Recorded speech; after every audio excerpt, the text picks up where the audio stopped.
আসসালামু আলাইকুম রহমতুল্লাহি ওবারাকাতু। সবাই কেমন আছেন? এই সেই আরাফার ময়দান।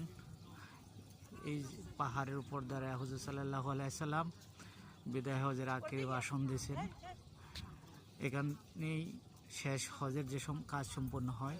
হাজিরা তোয়াবের পরে শেষ বিদায় আরাফাতের ময়দানে আসেন এবং বিদায় হজের ভাষণ শুনেন। তারপর হজ সম্পূর্ণ করে নিজ নিজ দেশে চলে যান। এটাই সেই পাহাড়।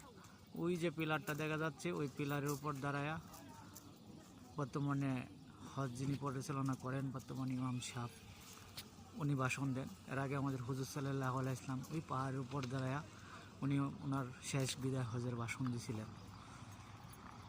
তারপর আল্লাহ রাসূল সাল্লাল্লাহু আলাইহি সাল্লাম পৃথিবী থেকে বিদায় নিয়েছিলেন। এই সেই আরাফার ময়দান,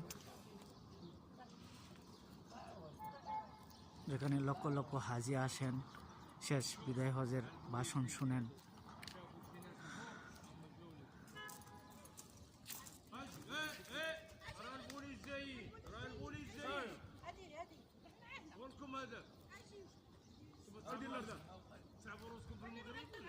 ওই পিলারের ওইখানে দাঁড়ায়া ভাষণ দেওয়া হয় বিদায় হজের। যদিও আমাদের আর উপরে ওঠার অনুমতি নাই, চেষ্টা করছিলাম ওই পিলারে যাওয়ার জন্য, কিন্তু দুর্ভাগ্য সেখানে যাওয়ার কোনো অনুমতি নাই। যারা ইলেকট্রিক কাজ করে বা সার্ভিসিংয়ের কাজ করে কয়েকজন পাকিস্তানির আমি উপরে দেখছিলাম, তাই চেষ্টা করছিলাম উপরে যাওয়ার জন্য, কিন্তু এখানকার যে সিকিউরিটি উনি মানা করছে যে উপরে আমাদের যাওয়া নিষেধ। তাই নিচ থেকে ভিডিও বানানো।